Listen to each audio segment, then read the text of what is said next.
नमस्ते फ्रेंड्स, आप सबका फिर से स्वागत है मेरे एक और न्यू वीडियो में। जैसा कि पिछले एपिसोड में हमने देखा था, जियो ने डूमा की मदर पैलेस पर हमला कर दिया था। सीन के स्टार्ट में हम देख सकते हैं कि डूमा की मदर उस हमले से बच चुकी थी, उसको ज़्यादा डैमेज नहीं हुआ था। जियो आसमान में उड़ रहा था और वो ज़मीन पर बैठी थी। तभी वह कहती है, लगता है तुम ही वही एनिमी हो जिसके बारे में मेरे बेटे ने मुझे बताया था। जियो कहता है, जैसा कि एक माँ और बेटे से उपेक्षा की थी, तुम दोनों ही बदसूरत दिखते हो। डूमा की मदर कहती है, क्या तुम जैसे छोटे से बच्चे को कोई एनिमी मान सकता है? तुम अपने शरीर को देखो, कितने छोटे से हो, कीड़े की तरह। इसीलिए मैं कहती हूँ कि डूमा हमेशा बच्चा ही रहेगा, नादान कहीं का। ऐसा कहकर वह अपने एक कांटेदार बेट से जियो के ऊपर हमला कर देती है। जियो के ऊपर हमला लगने ही वाला था, तभी हम नेक्स्ट सीन देख सकते हैं। घोड़ों के ऊपर बैठकर कुछ लोग कहीं पर जा रहे थे। ये वही 3 गार्डियन हैं जिसको डूमा ने भेजा है उसकी माँ के लिए। उनमें से एक गार्डियन कह रहा था, जल्दी चलो, देर ना लगाओ। वहीं एक गार्ड कहता है, चिंता मत करो, मैडम कैसर भी बहुत ज़्यादा ही पावरफुल है। पर मुझे यह समझ नहीं आ रहा कि ऐसा कौन आ गया जिसने लॉर्ड डूमा को इतना गुस्सा दिला दिया है जो हमें वहाँ पर भेज रहे हैं वो। तभी एक गार्ड अपने सामने स्लेव सिटी को देखकर चौंक जाता है, क्योंकि उसके सामने पूरी स्लेव सिटी तबाह हो चुकी थी। मैडम कैसर का पैलेस भी तबाह हो चुका था। वो कहता है, यह तो बहुत बुरा हुआ। तभी जियो की रूट्स आती हैं और उन सबको पकड़ने लगती हैं। वो कह रहा था, ये टी रूट्स ये कहाँ से आ रही हैं? वो कुछ कर पाते इससे पहले ही जियो की रूट्स उन्हें पकड़ लेती हैं, उठाकर अपने पास बुलाती हैं। तभी हम मैडम कैसर का सीन देख सकते हैं। वो कह रही थी, मुझे बचाओ। वह गार्ड्स भी मैडम कैसर की हालत देखकर चौंक रहे थे। तभी जियो अपने हाथ को ऊपर उठाता है और उन सबको मारने की तैयारी करता है। वो गार्ड कह रहे थे, रुको नहीं, पर तब तक जियो अपनी रूट से उन्हें कसकर अपनी रूट में ही मसल देता है। तभी जियो कहता है, गोल्डन ड्रैगन चलो, इसे ले चलो, ये मेरी तरफ से डूमा के लिए एक मीटिंग गिफ्ट है। तभी जियो के सामने बहुत ज़्यादा ही भयंकर एक स्पिरिचुअल एनर्जी आती है और तभी डूमा अपने होलोग्राम रूप में आ जाता है जियो के सामने। जियो कहता है, डूमा, वो भी एक होलोग्राम के रूप में? डूमा कहता है, मुझे लगा ही था ये तुम ही हो। तुम इतनी जल्दी मेरा पीछा करते हुए यहाँ तक आ गए। मैं खाली हाथ नहीं आया हूँ, मैंने तुम्हारे लिए एक गिफ्ट भी तैयार किया है इस बार। डूमा की मदर कह रही थी, बेटा मुझे बचा लो। फिर जियो पूछता है डूमा से, क्या मैं इसे तुम्हारे सामने ही मार डालूं? डूमा कहता है, मेरी तो यही सलाह है कि तुम ऐसा कुछ ना करो। चलो मैं भी तुम्हें एक मीटिंग गिफ्ट के बारे में बताता हूँ। ऐसा कहकर डूमा होलोग्राम रूप में पैनस और रेड ड्रैगन को दिखाता है, जिसको वो लोग बंदी बना कर लाए हैं। जियो सोच रहा था, ये किससे पहुंच गए यहाँ पर। वही गोल्डन ड्रैगन कहता है, पैनस और रेड ड्रैगन, ये कैसे हो सकता है? डूमा कहता है, अब तुम चाहो तो मेरी माँ की जान ले सकते हो या फिर उन्हें सही सलामत मेरे पास तक लेके आ जाना। मैं इंतज़ार कर रहा हूँ तुम्हारा अपने पैलेस में। ऐसा कहकर डूमा अपना होलोग्रामिक रूप बंद कर देता है। जियो कहता है, तुम्हारा बेटा एकदम अच्छा है, तुमने बढ़िया बेटे को जन्म दिया है। उसकी माँ कहती है, मुझे ऐसा उल्टा मत लटकाओ, मुझे अनकंफर्टेबल फील हो रहा है। तभी जियो गोल्डन ड्रैगन से कहता है, इसे ले चलो, चलो डूमा की टेरिटरी में चलते हैं अब। पैनस और रेड ड्रैगन की बहुत बुरी हालत थी। पैनस तो नीचे ज़मीन पर गिर जाती है, वह खड़ी भी नहीं रह पाती थोड़ी बहुत देर। डूमा कहता है, इन दोनों को शहर के समय ऊंचे स्थल पर लटका दो जहां से सब लोग इन्हें देख सके। डूमा गुस्से में अपने चेयर के हैंडल को तोड़ देता है और कहता है, पूरी सिटी को बोल दो युद्ध के लिए तैयार हो जाएं। पैनस खून खांसते हुए मुंह से बस मन में यही कह रही थी कि मास्टर प्लीज़ यहाँ पर मत आना। नेक्स्ट सीन में डूमा अपने कासल के बाहर की दीवार पर खड़ा होकर सभी बीस्ट उनसे कह रहा था, तैयार हो जाओ युद्ध के लिए, एनिमी बस आते ही होंगे। डूमा की बात से सारे जो बीस्ट थे वो उत्साहित हो रहे थे, युद्ध के लिए तैयार हो रहे थे। तभी डूमा कहता है, आओ तुम, इस बार मैं तुम्हें नहीं छोड़ूंगा, इस बार तुम्हें मार ही डालूंगा। डूमा के पीछे कितने सारे बीस्ट, उनकी आंखें चमक रही हैं। इस बार जियो के लिए बहुत ही मुश्किल होगी यहाँ पर। वहीं हमें बाहर का सीन दिखाया जाता है जहाँ पर गॉड ऑफ नेचर एक जगह पर खड़े होकर सब सिटी को देख रही थी। तभी उसके पीछे से कोई आता है, वो कहता है, तुमने बहुत अच्छा खेला इस बार। गॉड ऑफ नेचर कहती है, यहाँ तो तुम हो God of dream. God of dream कहता है, यह तुम ही थे ना जिसने डार्क एल्फ के बारे में डूमा को बताया था कि वो ड्रैगन आइलैंड पर हैं। आपको पता था कि डूमा के तरीके ड्रैगन आइलैंड को पूरी तरह से तबाह कर देंगे, फिर भी आपने ऐसा क्यों किया था? गॉड ऑफ नेचर कहती है, क्योंकि यह मेरा डीप नहीं था जो नष्ट हो चुका है। मैंने सोचा था कि ट्री ऑफ लाइफ डूमा के ऐसे कर्तव्य के कारण उसे मार डालेगा, क्योंकि वह दिलो जान से चाहता था कि वाइट ड्रैगन को वो अपनी टीम में शामिल कर ले, उसे हराकर। पर जैसा मैंने चाहा था वैसा नहीं हुआ, इसीलिए इसके लिए बस मैंने अब एक नए दुश्मन को ही ढूंढा है बस। वह डार्क नाइट एल्फ एक बहुत अच्छा मोहरा है तुम्हारे प्लान के लिए। तो जब वह नाइट एल्फ डूमा को अपने मौत के कगार तक मार डालेगा तब मैं उस नाइट एल्फ को भी मार डालूंगा। इसके बाद डूमा का पूरा क्षेत्र मेरा हो जाएगा। इस समय डूमा का पैलेस दिखाया जाता है जो कि एक माउंटेन रॉक के ऊपर बना हुआ था। वहाँ पर ज़्यू और गोल्डन ड्रैगन भी पधार चुके हैं। ज़्यू और गोल्डन ड्रैगन अपना बहुत भयंकर का ऑरा रिलीज़ कर रहे थे। वहीं पर डूमा भी देखकर कहता है तुम भी आ गए। वहाँ पर जितने भी जो बीस्ट होते वो घुर्राने लगते हैं, रॉर करने लगते हैं। उनके रॉर से पूरा आसमान गूंज उठा था। डूमा कहता है तुम कमीने, मुझे लगा नहीं था कि मेरी और तुम्हारी मीटिंग दोबारा इतनी जल्दी हो जाएगी। डूमा को देखकर उसकी माँ में भी एक अलग ही जोश आ जाता है। वह हंसते हुए कहती है डूमा मुझे बचाओ मेरे बेटे और इसको किल कर दो। तभी ज़्यू कहता है पैनस और रेड ड्रैगन कहाँ पर हैं। तभी डूमा के ऑर्डर पर दो गोबलिंग रस्सियों खींचकर रेड ड्रैगन और पैनस को ऊपर उठा देते हैं।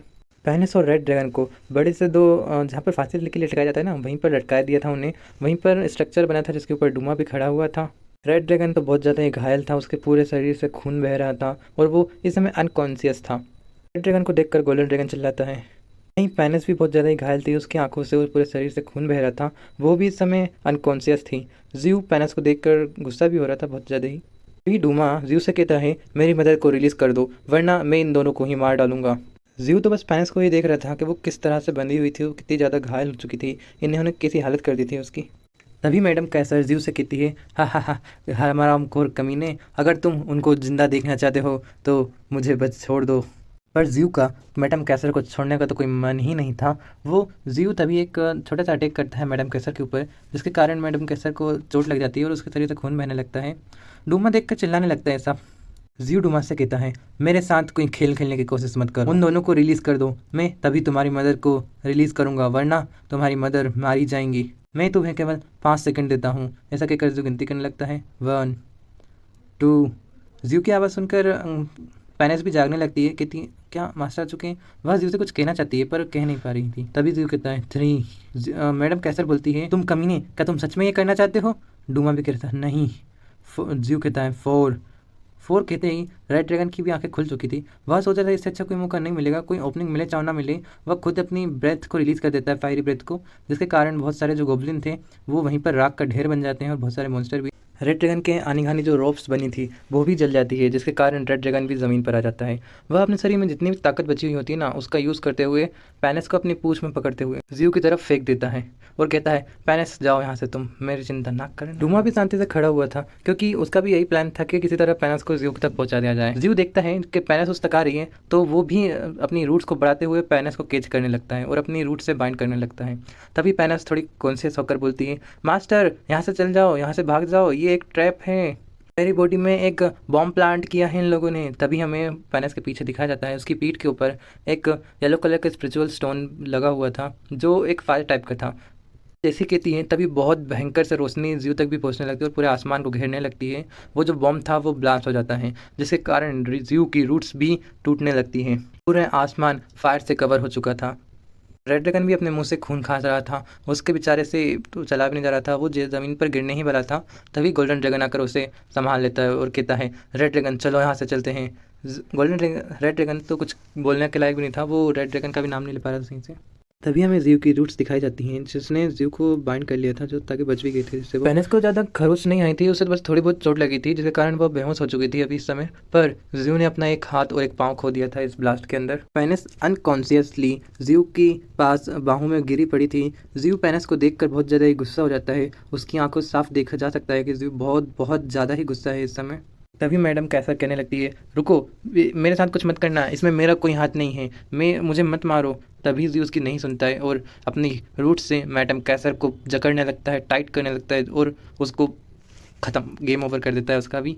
बेचारी ज़मीन पर नीचे आकर गिरती हैं। लास्ट टाइम बोल रही थी मेरे बेटे, लास्ट टाइम ये दोनों आपस में देखते हैं एक दूसरे को। धीरे धीरे मैडम कैसर की आंखें बंद हो जाती है और वो भी निपट जाती है। अपने सामने ही अपनी माँ को मरते हुए देखते हुए डूमा बहुत ज़्यादा ही गुस्सा हो जाता है, उसकी नसें फटी जा रही थी सोच सोच कर।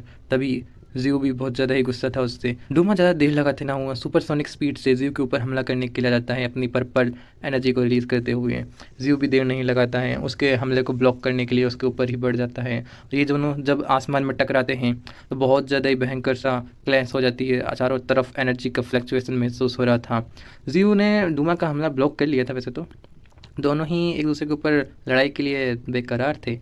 डूमा कह रहा था नाइट एल्फ तुम, जीव कह रहा था डोमा तो नहीं बचेगा आज हरामखोर। वो दोनों जब आसमान में टकराते ना, पूरा आसमान में बहुत ज़्यादा ब्रिलियंट लाइट फैल चुकी थी। वो लाइट बहुत दूर दूर तक जा रही थी। वहीं पर नेक्स्ट सीन हम नेचर गोड का देख सकते हैं। वो एक जगह टीली पे खड़े होते हुए हंस रही थी कि आखिरकार तुम लोगों ने फाइट शुरू कर ही दी। इस सीन में शुरुआत में हम देख सकते हैं कि जो गोल्डन ड्रैगन था वो रेड ड्रैगन और पेनिस को दूर लेकर आ चुका था डूमा के पैलेस से, और वहाँ जीव के द्वारा दिए गए एक ऑर्ब से पेनिस और रेड ड्रैगन को हील करने की कोशिश करने लगता है। वो उसे क्रश करता है तो एक बैरियर टाइप बन जाता है जो पेनिस और रेड ड्रैगन को दोनों को ही हील कर रहा था। वहीं पर जीव ज़मीन पर पड़ा हुआ था डूमा के हमले से, पर वह इस बार हारने वाला नहीं था। इस बार वो बहुत ज़्यादा ही पावरफुल होकर आया था पहले से भी। डूमा अपने सारे 20 टन से आदेश दे देता है जाओ और उस पर हमला करो। और जीव से कह भी रहा था तुम 4th ऑर्डर के एल्फ कहीं के, तुम मेरे से लड़ने के योग्य नहीं हो। वहीं गोल्डन ड्रैगन भी अपनी फायरी ब्रीथ को रिलीज करते हुए कई सारे 20 टन को निपटाया जा रहा था। उसकी फायर कई किलोमीटर तक फैल रही थी। तभी अचानक से 2 बीस्ट उसके ऊपर पीछे से हमला करने की कोशिश करते हैं, पर जीव एक के बाद एक उन दोनों को ही निपटा देता है। बेचारा गोल्डन ड्रैगन तो सोच रहा था गया था मैं तो। वहीं जीव अपनी रूट्स को रिलीज कर रहा था। वह क्लोज कम्बैट और लॉन्ग कम्बैट दोनों में ही माहिर था ना। तभी जीव गोल्डन ड्रैगन से कहता है गोल्डन ड्रैगन तुम पीछे हट जाओ यहाँ से अब। गोल्डन ड्रैगन तो पसीना पसीना हो रहा था, पर वो फिर भी जीव की बात मान जाता है और पीछे चल जाता है। तभी जीव और डूमा दोनों आपस में फाइट करने लगते हैं। डूमा जीव की तरफ ही बढ़ रहा था फाइट करने के लिए। डूमा कह रहा था केवल 4th ऑर्डर के ट्रांसेंडेंट एक नाइट एल्फ में इतनी हिम्मत कैसे आ गई कि वो मेरे विरुद्ध रेवेंज ले सके हैं मुझसे। डूमा और जीव के टकराने से शॉक वेब रिलीज हो रही थी। इस शॉक वेब को देख के साफ पता चल रहा था कि जीव पीछे जाकर गिर पाएगा। जीव की ताकत इतनी नहीं है अभी कि वो डूमा का अटैक को सहन कर पाए। तभी जीव कहता है जो कमज़ोर है वो निश्चित ही मरेगा और हारा जाएगा, उसे जीने का हक नहीं है। डूमा भी जीव की बात से सहमत था, जो कमज़ोर है वो ज़रूर मरेगा। तभी डूमा अपना हाथ उठाते हुए दोबारा से प्रोटेक्टिव बैरियर बनाने लगता है। वह कह रहा था मैं दोबारा से बैरियर बनाने जा रहा हूँ, इस बार तो वाइट ड्रैगन भी नहीं है जो तुम्हें बचा पाएगा। पर वह अपना बैरियर बना पाता है इससे पहले ही जीव उसके मुंह पे एक जोरदार पंच मारता है, जिसके कारण डूमा धीरे धीरे लुढ़कते हुए नीचे ज़मीन पर आकर गिरता है। उसका जो सेल था ना सर का, वो भी क्रैक हो चुका था जीव के एक ही पंच से केवल। वह भी सोच रहा था इसकी पावर धीरे धीरे बढ़ती क्यों जा रही है। तभी नेक्स्ट सीन में वॉइड क्रैक होने लगता है, जीव की रूट्स बाहर आने लगती हैं। तुम्हारी ये पूरी टेरिटरी इनजस्टिस और डेथ से भरी हुई है। तुमने इन लोगों के ऊपर बहुत अत्याचार किया है। तुम इस जगह के गॉड होने के लायक नहीं हो। जीव कह रहा था तुम इस जगह के, इस वर्ल्ड के गॉड होने के लायक नहीं हो। और हम देख सकते हैं धीरे धीरे जो वॉइड था वो ज़्यादा ही बड़ा हो जा रहा था। धीरे धीरे वॉइड ज़्यादा ही तेज़ी से टूट रहा था। जीव की रूट्स और जीव के पास से एक गोल्डन ओरा रिलीज हो रहा था। सभी लोग यही देख रहे थे कि वॉइड धीरे धीरे बड़े हिस्सों में टूटे जा रहा है। जीव को ऐसा करते हुए देखते हुए डूमा कहता है तुम आखिर क्या करना चाहते हो। मैं तो बस अपना रियल फॉर्म तुम्हें दिखाने की कोशिश कर रहा हूँ। तभी हम जीव के पीछे देखते हैं जब वाइट क्रैक होता है तो जीव का बहुत बड़ा ही माउथ बाहर दिखने लगता है। वो इस तरह लग रहा था जैसे बड़े से ओशियन में लहर उठी हो सुनामी की। जीव के इस विशालकाय रूप को देखकर सभी जो 20 जन थे वो डरने लगते हैं। उनके ऊपर एक प्रेशर पड़ने लगता है केवल जीव की प्रेजेंस से ही। गोल्डन ड्रैगन भी कह रहा था ये किस तरह की स्पिरिचुअल एनर्जी है, मुझे इतनी ज़्यादा घुटन क्यों फील हो रही है। ये तो ऐसा लग रहा है जैसे ओशियन में एक बहुत बड़ी सुनामी की लहर उठी हो। जीव धीरे धीरे अपनी मेन बॉडी के अंदर जाने लगता है। उसे देखकर डूमा भी कह रहा था ये किस तरह का बंदा है, लगता है मैंने किसी गलत ही बंदे से पंगा ले लिया है इस बार। वहीं गॉड ऑफ नेचर भी जीव की मेन बॉडी को निकलते हुए देख रही थी। वह कहती है यह तो असंभव है, इस डार्क नाइट एल्फ के पास 5th ऑर्डर की पावर है, ये 5th ऑर्डर का ऑरा रिलीज कर रहा है। जीव अपनी और ज्यादा एनर्जी रिलीज करने लगता है। डूमा कह रहा था क्या तुम सच में यह करने जा रहे हो, तुम कौन हो आखिर। जीव उसे बताने लगता है मैं अर्थ का क्रिएचर हूँ और मिस्टी माउंटेन का गॉड हूँ, जो आज तुम्हें यहाँ पर मारकर तुम्हारी टेरिटरी को भी अपने अंडर करूँगा। क्या एक गॉड तुम्हारे जैसे क्रिएचर के खुद को एक गॉड कहलाने के लायक भी है। ऐसा कहकर वह जीव के ऊपर हमला करने के लिए जाने लगता है। कह रहा था ऐसे बच्चों के जैसे जोक मत बोला करो मुझसे, तभी जीव अपनी बेलों से बहुत सारे स्पिरिचुअल एनर्जी को गैदर करता है और डूमा के ऊपर एक के बाद एक छोड़ देता है। डूमा उन सभी स्पिरिचुअल एनर्जी से उनसे टकराता है, वह उन्हें ब्लॉक करने की कोशिश करता है, बट वहाँ ज़मीन पर जाके एक माउंटेन से टकराता है। जीव की बीम ऑफ लाइट से वह माउंटेन भी कट चुका था। गोल्डन ड्रैगन पसीना पसीना हो रहा था और शौक होते हुए, क्या डूमा भी पीछे जाकर गिर गया उसके एक ही हमले से? जीव कहता है, डूमा ध्यान से देखो, यही मेरी असली ताकत है, यही मेरी ट्रू फॉर्म है। ऐसा कहकर जीव पूरी तरह से अपनी मेन बॉडी के अंदर चल जाता है और फ्यूज़न कंप्लीट कर लेता है। जीव के ऐसा करते ही चारों ओर स्पिरिचुअल एनर्जी रिलीज होने लगती है। जीव के आसपास से स्पिरिचुअल एनर्जी रिलीज होते हुए हेवंस तक जा रही थी। जीव की स्पिरिचुअल एनर्जी रिलीज करने के कारण चारों तरफ धुआं धुआं हो चुका था। तभी जीव धुएं के अंदर से अपने हैंड को बाहर निकालता है और धीरे धीरे जाइंट ट्री फॉक्स के रूप में बाहर निकलता है। डूमा देखकर चौंक रहा था, तभी वह अपने हैंड में अपनी उसी एक्स को समन करता है।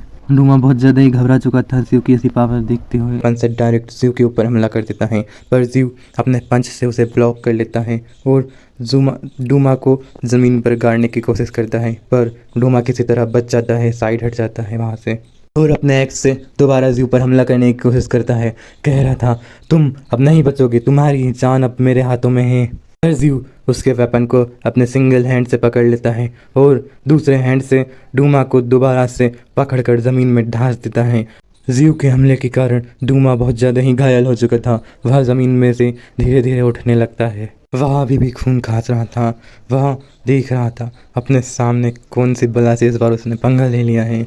डूमा के सामने जीव खड़ा था, जो किसी मॉन्स्टर से कम नहीं लग रहा था। उसके सामने जो मान रहा था जैसे गोल्डन ड्रैगन भी जीव की ऐसी पावर को देखकर बस चौंक रहा था। वह कह रहा था, क्या सच में यही हमारे लीडर की ट्रू अपीयरेंस है? ये तो 5th ऑर्डर के बीस्ट हैं, इनकी स्ट्रेंथ और पावर तो बहुत ही ज़्यादा है।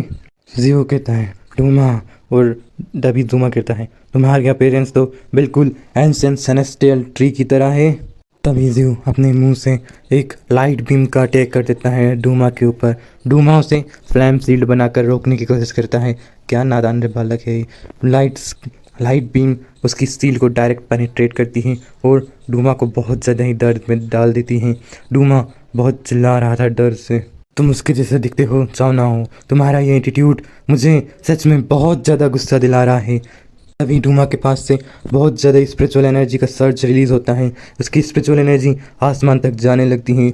डूमा अब ट्रांसफॉर्म हो रहा था। वह एक डिवाइन फिजिक्स पा चुका था, एक डिवाइन फॉर्म ले चुका था। डूमा कहता है, तुम सच में बहुत पावरफुल हो और भाग्यशाली हो जो मुझे इस फॉर्म को तुम्हें दिखाना पड़ रहा है। सच में यह फॉर्म तुम्हारे लिए किसी होनर की जैसी है। जीव कहता है, डिवाइन फॉर्म? हाँ, तुम तो मुझे किसी एविल डीमन की तरह लग रहे हो। जीव की ऐसी बातें सुनकर डूमा गुस्सा हो जाता है और जीव के ऊपर पंच मारने की कोशिश करता है। तो जीव भी काउंटर अटैक में उसे पंच को ब्लॉक करने लगता है। उन दोनों के पंच से ही बहुत ज़्यादा ही ट्रमेंडियस पावर रिलीज़ हो रही थी। चारों तरफ शॉक वेव क्रिएट हो रही थी। जो कमज़ोर बीस्ट थे वो तो उस शॉक वेव के कारण ही मारे जा रहे थे। वहीं जो इस प्लेनेट का डिवाइन ट्री था उसको भी पता चल चुका है। वह भी कहता है, वो फाइनली यहाँ पर आ ही गया है। अब मुझे लगा नहीं था कि तुम पहले ही इस दुनिया में आ चुके होंगे। ट्री ऑफ ब्लू स्टार, वह डिवाइन ट्री की ही बात कर रहा है और किसी की नहीं। तभी जीव अपनी आइस एज का यूज़ करते हुए पूरी जगह को बर्फ़ में जमा देता है, पर डोमा भी अपने वेपन को समन करता है और उसकी आइस एज के फॉरेस्ट को काट कर दोबारा जीव के ऊपर हमला कर देता है। जीव भी अपने हैंड को ऊपर उठाता है उसे ब्लॉक करने के लिए। उसका अटैक सच में बहुत ज़्यादा ही पावरफुल था, पर जैसे ही उसने जीव के ऊपर अटैक किया तभी जीव ने अपनी 9 ग्रेट रूट्स की मदद से उनमें स्पिरिचुअल एनर्जी गैदर करते हुए उसके ऊपर हमला कर दिया। उन सारी एनर्जी से डूमा डायरेक्टली ही टच होता है, पर वह किसी तरह बचते हुए पीछे आ जाता है। वह कुछ क्षण के लिए खड़ा हुआ है ताकि अपनी ब्रेथ को स्टेबल कर सके। तभी बोलता है, तुम नहीं बचोगे, और वह अपने स्पिरिचुअल एक्स को दोबारा से समन करने लगता है। वह कहता है, मैंने जिस एक्स का यूज़ ड्रैगन आइलैंड को तबाह करने के लिए किया था, ड्रैगन किंग को मारने के लिए किया था, ये वाली एक्स उससे कई गुना ज़्यादा पावरफुल होगी। और यहाँ एक सच में बहुत बहुत विशाल थी और बहुत ज़्यादा ही पावरफुल थी, उसके मैंसन से भी कई गुना बड़ी थी। अब तुम इस एक्स के नीचे ही दबकर मर जाओ।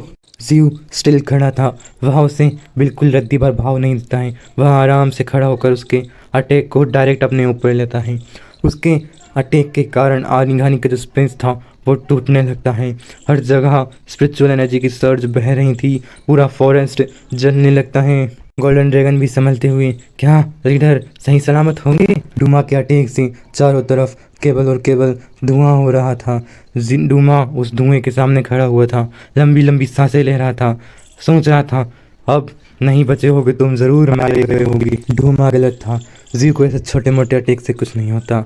वह अभी भी सही सलामत उसके सामने आ जाता है, जिसको देखकर डूमा के तो पसीने छूटने लगते हैं। वह सोच रहा था मैं इतने ज़्यादा पावरफुल अटैक के बावजूद भी इसको एक खरोच तक नहीं आई।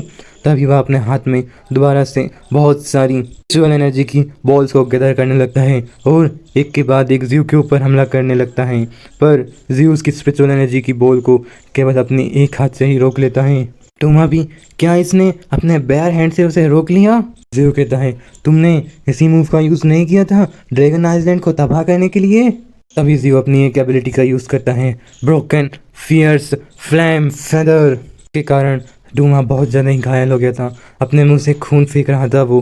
पर डूमा हार नहीं मानता है। वह दोबारा से मल्टीपल स्पिरिचुअल एनर्जी की बॉल को समन करता है।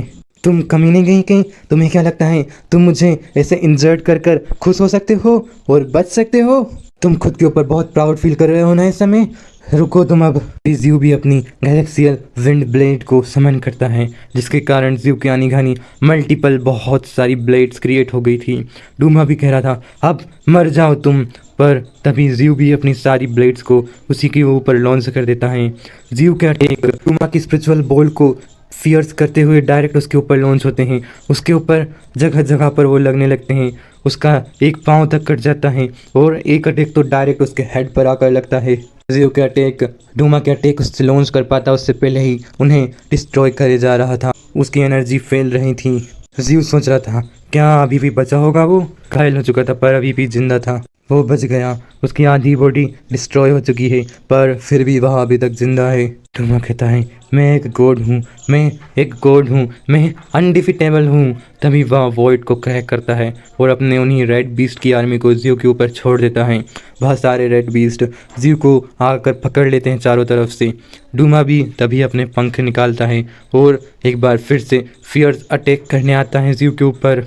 जीव गुस्से में बस सोच रहा था तुमने ड्रैगन आइलैंड को तबाह कर दिया, ओल्ड ड्रैगन किंग को तबाह मार दिया, यहाँ तक कि तुम्हारे सिटी के लोग भी कितने अत्याचारों को सहन कर रहे हैं। तुम उनके ऊपर इतना अत्याचार कर रहे हो। तुम गॉड कहलाने के लायक नहीं हो। तुम गॉड नहीं हो सकते। डूमा कहता है तो क्या, पर मैं हूँ एक गॉड। जीव वाइट ड्रैगन के बारे में भी सोच रहा था, तुमने उसे भी मार दिया। तभी जीव अपने चारों तरफ से बहुत ज़्यादा स्पिरिचुअल एनर्जी रिलीज करने लगता है, जिसके कारण वह सारे बीस्ट दूर जाकर गिरते हैं और तबाह हो जाते हैं। तभी जीव भी अपने हाथ में एनर्जी को गैदर करते हुए उसके ऊपर ही फियर्स तरीके से बोलता है तुम डूमा नहीं बचोगे अब मेरे हाथों। जीव का पंच डूमा के शरीर के आर पार हो जाता है। उसका ब्लड जीव के चेहरे पर गिरता है। डूमा बहुत ज़्यादा ही घायल हो चुका था पर जीव अपनी 9 रूट्स को समन करता है और कह रहा था तुम गॉड कहलाने के लायक नहीं हो। तुम्हारी ये पोजीशन मैं रिप्लेस कर दूंगा। 9 ड्रैगन रूट से उसके ऊपर हमला कर देता है, जिसके प्रेशर के कारण वह ज़मीन में जाकर धंस जाता है। पर जीव अभी भी नहीं रुकता। वह अपने पंच में पावर इकट्ठी करके उसके ऊपर एक और पंच लगा देता है। डूमा कुछ कहने की कोशिश कर रहा था पर उसकी हालत नहीं थी ऐसे कि वह कुछ कह पाए अब, क्योंकि इस पंच के कारण बहुत ज़्यादा ही बड़ी फ्लेम की दीवार आसमान तक छूने लगती है। क्योंकि अटैक के कारण चारों तरफ बस धुआं ही धुआं और तबाही हो चुकी थी। डूमा भी ज़मीन पर पड़ा हुआ था पर अभी तक मरा नहीं था। वह उसमें कुछ सांसें बची थी अभी। गोल्डन ड्रैगन चौंक कर मुँह खुले हुए बोल रहा था क्या हम जीत गए? उसने सच में डूमा को हरा दिया? वह यहाँ कंफर्म करने के लिए उसके पास आता है। डूमा अभी मरा नहीं था, वह खून खास रहा था अभी भी मुँह से। वह कहता है इसकी वाइटल एनर्जी सच में बहुत पावरफुल है, यहाँ सच में एक गॉड था, ये अभी तक मरा नहीं है, जाओ और उसे फाइनल ब्लो देकर इसे मार दो। तभी जीव के पीछे बहुत ज़्यादा ही पावरफुल स्पिरिचुअल एनर्जी इकट्ठी होती है और अचानक से जीव के ऊपर हमला कर देती है। जीव के ऊपर ऐसे अचानक हुए हमले को देखकर ड्रैगन किंग भी पसीना पसीना होते हुए ट्राइब लीडर वहाँ स्पिरिचुअल एनर्जी ज़ियो को बहुत ज़्यादा ही घसीटते हुए पीछे ले जाती है और पूरी जगह को मेल्ट करने लगती हैं। तभी इस अटैक को जिसने किया था वहाँ पर आती हैं हवा में चलते हुए। यहाँ और कोई नहीं, नेचर ऑफ गॉड थी। अभी रेड ड्रैगन कहता है ये वही हैं, ये वही हैं जिसने इस सब का शुरुआत किया है। इसी ने सबको कहा था, इसी ने सब कुछ करने की प्लानिंग की थी। ये God of nature. Golden dragon कह रहा था, गॉड ऑफ नेचर अभी ये यहाँ पर क्या कर रही हैं? गॉड ऑफ नेचर बहुत ज़्यादा ही खुश मना रही थी, हंस रही थी जोर जोरों से। वह खुशी के मारे हंसते हुए कह रही थी, आखिरकार अंत में सब कुछ मेरा हुआ। डूमा भी मारा गया और वह इन्वेडर भी, और डूमा की पूरी टेरिटरी भी मेरी हो गई। पर तभी धुएं के अंदर से ज़ियो की रूट्स आती है और उसको मारती हैं, जिसके कारण वह बहुत ज़्यादा ही पीछे जाकर गिरती हैं। ज़ियो को ज़्यादा कुछ नहीं हुआ था, वह बस उसका एक हाथ खो चुका था, पर वह दोबारा रीजनरेट कर लेगा उसे। वह गॉड ऑफ नेचर को अपने रूट से पकड़ता है और दोबारा अपने पास बुलाता है और अपना पंच बनाता है। वह कहता है, कमीनी तुम थी इन सबके पीछे, तुम मेरे पीछे से वार करती हो, तुम्हें शर्म नहीं आती? ऐसा कहकर ज़ियो उसके ऊपर पंच मार देता है। ज़ियो के पंच के कारण पूरी जगह तबाह हो रही थी और गॉड ऑफ नेचर दूर जाकर गिरती है। वो केवल एक हिट से अपने मुंह से खून खांस रही थी। वह कह रही थी, मैंने अपनी पूरी पावर से उसके ऊपर हमला किया था, पर उसको ज़्यादा कुछ नहीं हुआ, वो मरा कैसे नहीं? तभी रेड ड्रैगन कहता है, ट्राइब लीडर ये वही है जिसने पेनिस के ऊपर वह कर्ज किया था। इसने ही डूमा को मैनिपुलेट किया था ताकि वह ड्रैगन आइलैंड को तबाह कर दे। ये सब इसी का प्लान था। ये नेचर ऑफ गॉड ही हर चीज़ के पीछे की मास्टर माइंड है। ज़ियो के हाथों मार खाकर गॉड ऑफ नेचर कह रही थी, यह तो बहुत ही बुरा है, यह तो बहुत ही बुरा है। वह ज़ियो की प्रेजेंस को और उसकी एबिलिटी को विटनेस कर रही थी। तभी ज़ियो कहता है, तो तुम ही वही हो जो शैडो के पीछे छुप कर सारा काम कर रही थी, तुम कमीनी कुतियाँ कहीं की। इसे दोबारा उसके ऊपर हमला करता है, जिसके कारण वह किसी बुलेट की तरह जाकर एक पहाड़ में जाकर धंसती हैं।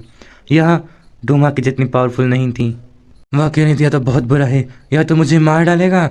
पर तभी वह अपनी एबिलिटी को यूज़ करती हैं, विंड टॉर्नेडो को क्रिएट करने लगती हैं। वह कहती हैं, गॉड ऑफ नेचर और मैं नेचर को कंट्रोल कर सकती हूँ, मैं ही नेचर हूँ, तुम कैसे जीतोगे नेचर के सामने? तुम कितने ही पावरफुल क्यों ना हो, तुम नेचर से नहीं जीत सकते, तुम आखिर में मिट्टी में ही मिल जाओगे, तुम इग्नोरेट फूल कहीं के। तभी ज़ियो अपने रूट को यूज़ करता है और एक सीधी शॉक वेव क्रिएट करता है, जिसके कारण से उसकी सारी विंड टॉर्नेडो तबाह हो जाती हैं। ज़ियो को ऐसा करते हुए देखकर वह मुंह खोले हुए खड़ी थी। क्या? तभी ज़ियो कहता है, क्या बस इतनी ही पावर है गॉड ऑफ नेचर में? यहाँ तो बहुत दयनीय हैं। तभी वह अपनी एक और एबिलिटी को यूज़ करती है, फायर का टॉर्नेडो क्रिएट करने लगती है, जिसके कारण चारों तरफ लावा ही लावा क्रिएट हो रहा था। वह सोच रही थी, यह है तो एक ट्री ही, फायर के कारण जल जाएगा, पर ऐसा नहीं होता है। ज़ियो अपने हैंड्स को उसी लावा के अंदर से डालकर उसे पकड़ लेता है अपनी मुट्ठी में और आसमान से थंडर को समन करता है। कहता है, तुम भी उतना ही सफ़र करोगी जितना पेनिस ने किया था तुम्हारे कारण। इसी एक अटैक के कारण वह मोशनलेस हो चुकी थी, वह ज़मीन पर जाकर गिर जाती है। यह डूमा की जितनी पावरफुल नहीं थी, यह बहुत कमज़ोर थी उसके। तभी ज़ियो अपने ड्रैगन का यूज़ करता है और लाइट कोल को करने लगता है। इस बार उसके जो ब्लो थे अलग अलग एलिमेंट की पावर को कैरी कर रखे थे। ज़ियो के द्वारा एक फाइनल ब्लो था। ज़ियो अटैक कर देता है गॉड ऑफ नेचर के ऊपर। गॉड ऑफ नेचर बस कहती रह जाती है, नहीं, पर तभी उसके ज़ियो के अटैक को कोई ब्लॉक कर देता है। ज़ियो भी इतनी ज़्यादा पावरफुल एनर्जी। ज़ियो के आनी घानी चारों तरफ फायर के पिलर समन होने लगते हैं। इस बार जो आया था यह कोई और नहीं, सेंटिनल डिवाइन ट्री खुद था। यहाँ देखने में ज़ियो से भी बहुत ज़्यादा ही बड़ा था। वह कहता है, फाइनली हम मिल ही गए। तभी गोल्डन ड्रैगन भी सेंटिनल ट्री को, वर्ल्ड के मोस्ट पावरफुल क्रिएचर को देखकर डर के मारे पसीना पसीना होने लगती हैं। ज़ियो भी कहता है, सेंटिनल एंशिएंट ट्री तुम हो ये।